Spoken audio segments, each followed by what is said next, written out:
His name still echoes across time. Julius Caesar, a man of brilliance, a man of ambition, a man who bent the Roman Republic to his will. He gave Rome victories, wealth, and power. But his rise came with a heavy cost. Behind his glory lay ashes, blood, and countless broken lives. This is the untold story. The story of Caesar's victims. The Gauls. In 58 BCE, Caesar crossed the Alps and invaded Gaul, today's France, Belgium, and parts of Germany. It was the start of 8 years of war. Caesar himself wrote of it proudly. 1 million Gauls killed, 1 million more enslaved, tribes shattered, families destroyed. At the Battle of Alesia in 52 BCE, the Gallic leader Vercingetorix stood against him. Tens of thousands fought bravely, but Caesar's walls of earth and stone trapped them. Hunger starved them. Roman steel finished them.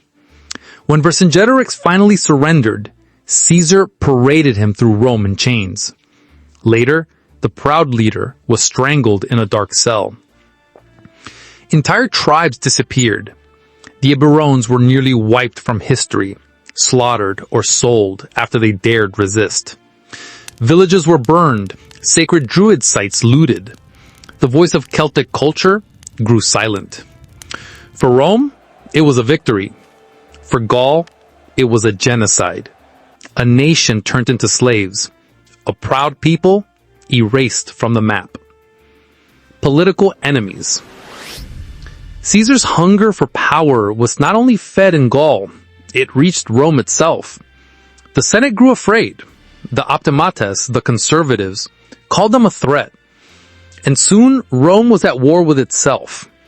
In 49 BCE, Caesar crossed the Rubicon River with his army, a declaration of civil war. The die is cast, he said. The Republic would never be the same. Roman fought Roman. At Pharsalus in Greece, Caesar faced Pompey the Great, his old ally turned rival. Tens of thousands died that day. Pompey fled, only to be murdered in Egypt, his head cut off as a gift for Caesar. Others resisted. Cato the Younger chose suicide rather than live under Caesar's rule. Senators were exiled, some were executed. Nobles who once ruled Rome found themselves hunted, powerless, forgotten. Even Caesar's soldiers paid the price. Mutiny was punished by decimation, where 1 in 10 men of a legion were executed by their own comrades.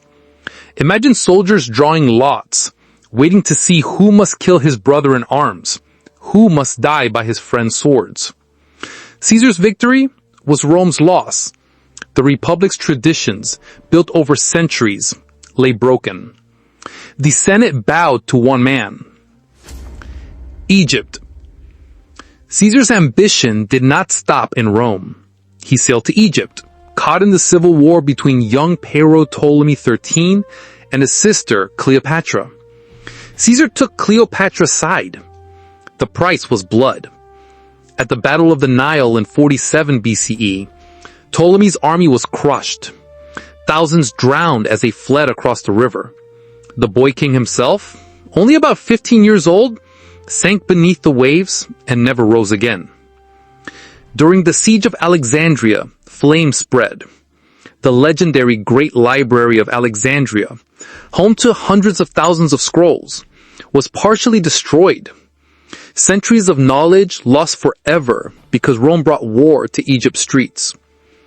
Cleopatra survived, becoming Caesar's lover and queen, but Egypt paid the cost. Its civil war fueled by Rome's power struggles, its dynasty shaken, its people caught between giants. To many Romans, Caesar was a hero. To his soldiers, he was both a father and a tyrant. He led them across Gaul, into Britain, into Africa, into Spain. Victory after victory, but at a terrible cost. Thousands of legionaries died in foreign lands, far from home, their bodies left in mud and snow. And Caesar's discipline was iron. When legions mutinied for pay, he ordered decimation. 1 in 10 executed. The survivors forced to carry on, stained with the blood of their own brothers. They loved him. Soldiers, the time for glory is upon us. Caesar! Caesar! Caesar! My fellow Romans, we stand at a precipice of greatness. Caesar! Caesar! Caesar! They feared him, but they never forgot the price of serving Julius Caesar, the Republic. By 44 BCE, Caesar was no longer just a general. He was dictator, for life. To some, he was a savior. He gave land to veterans. He reformed the calendar. He eased debts. But to others, he was a tyrant who killed the Republic. Rome had no kings, but Caesar was acting like one. On the Ides of March, 44 BCE, the knives struck.